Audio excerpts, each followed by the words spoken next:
Salam uşaqlar, bugünkü dərsimiz işarə əvəzlikləri, yəni demonstrativ pronansdur. Deməli, işarə əvəzliklərimiz bu, this, o, that, those. Bu hər iki əvəzliyi yaxında olan əşyaları, yəni isimləri göstərmək üçün istifadə olunur. Fərq ondadır ki, this-dən sonra biz tək isim işlədirik. This-dən sonra isə cəm isim işlədirik.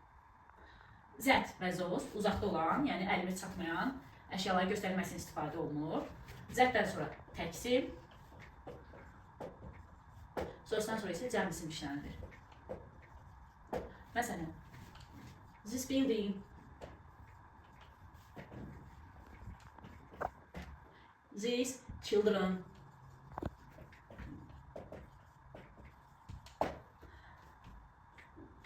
that school, o məktəb,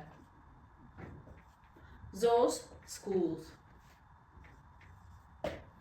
Test edərkən nəyə diqqət edək? Əgər testlərdə over here yazılıbsa, yəni burada demək istəyir. Ona görə biz yaxında olanları götürməliyik. Yəni this ya da these əvəzliklərindən birini istifadə etməliyik. Yəni müvafiq olaraq isim təkdirsə biz over here ilə this, isim cəmdirsə o these əvəzliyini işlədirik.